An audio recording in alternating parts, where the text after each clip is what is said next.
Bismillahirrahmanirrahim. Assalamualaikum warahmatullahi wabarakatuh. Pertama-tama yang terhormat Ibu saya SPDI MAG selaku dosen pengampu mata kuliah Pendidikan Agama Islam. Di sini saya akan melaporkan sebuah tugas saya untuk memenuhi syarat ujian akhir semester. Di sini saya akan memaparkan biodata terlebih dahulu. Yang pertama ada nama saya Yuyun Yulianti, nomor NIM 24210072, Prodi Pendidikan Bahasa dan Sastra Indonesia atau PBSI, angkatan 2024, semester 1, mata kuliah Pendidikan Agama Islam, dosen pengampu Salihah SPDI MAG. Pertama di sini saya akan membahas dulu sebuah kasus.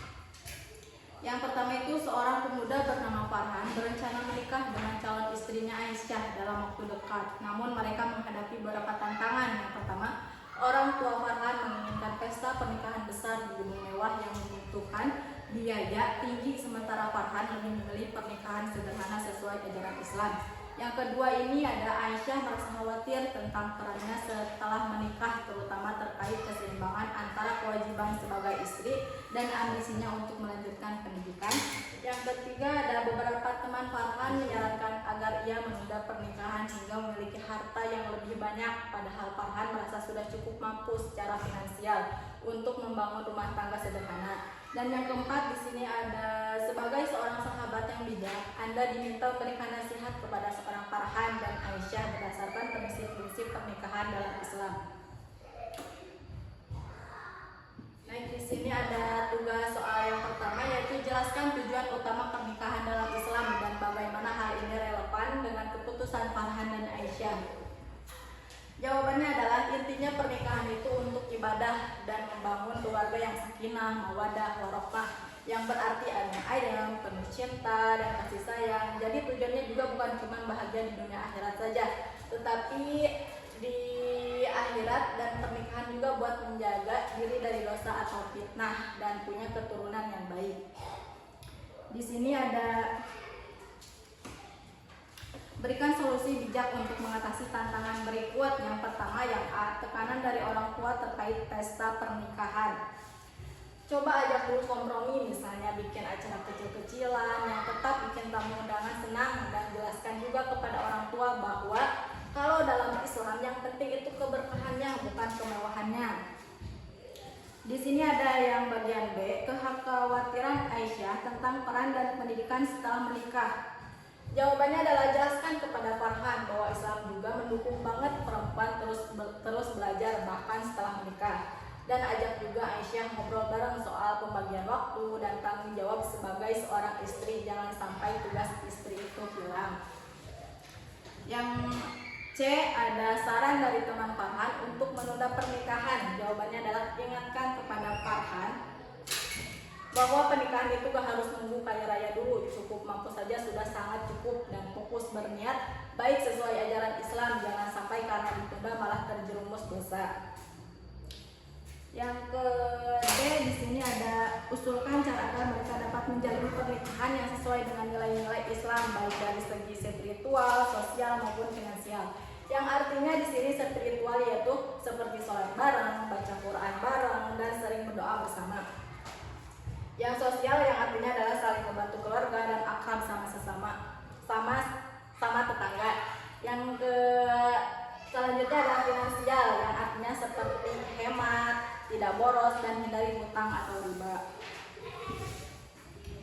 Di sini juga ada soal yang kedua, sama sebuah kasus. Saya akan membacakan terlebih dahulu kasus tersebut. Di sini ada seorang pendidik bernama Ustadz Hasan mengajar di sebuah sekolah Islam terpadu. Ustadz Hasan dikenal sebagai guru yang cerdas dan memiliki ilmu agama yang mendalam. Namun beberapa murid merasa kurang nyaman karena gaya mengajarnya cenderung keras dan kurang memperhatikan pendekatan emosional. Akibatnya, sebagai siswa merasa takut bertanya atau berdiskusi secara terbuka di kelas.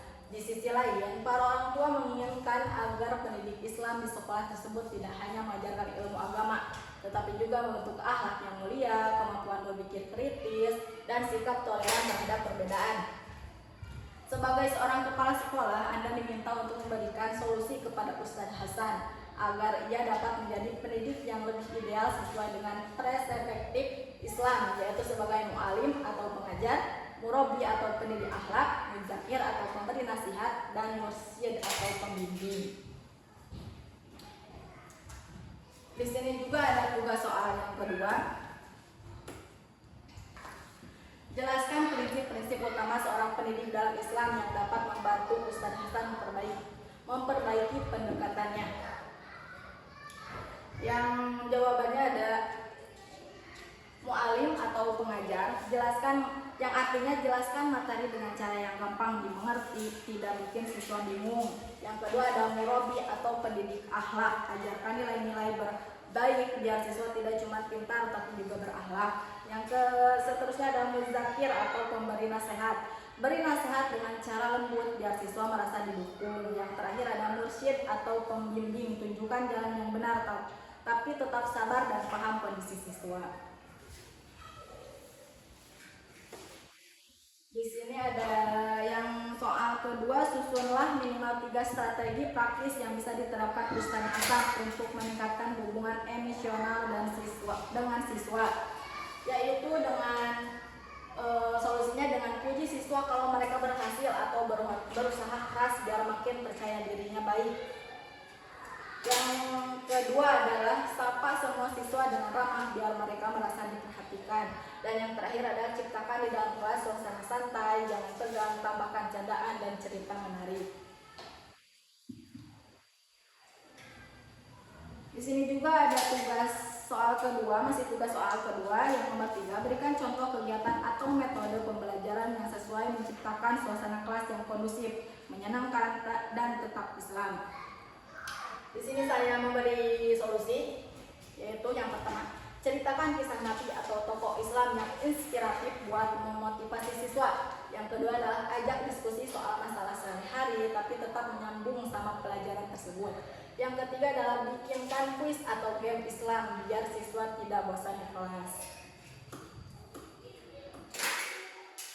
Di sini ada tugas soal ketiga, yang mana apa yang Anda pahami tentang Islam yang rahmatan lil alamin dan ekonomi syariah dan pernikahan dalam Islam.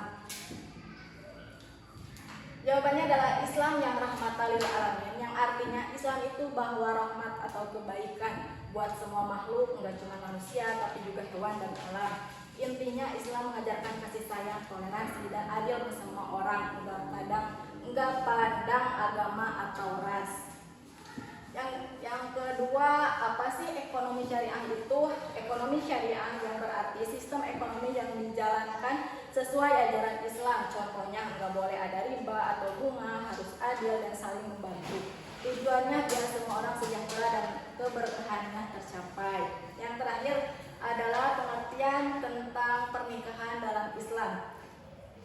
Pernikahan dalam Islam yang artinya nikah itu ibadah, jadi harus dijalankan sesuai syariat. Selain buat menjaga diri dari dosa, nikah juga buat punya keluarga yang harmonis dan generasi penerus yang baik. Baik, cuman segitu yang bisa saya memaparkan sebuah laporan saya. Mohon maaf bila ada kata yang tidak sengaja atau disengaja. Assalamualaikum warahmatullahi wabarakatuh.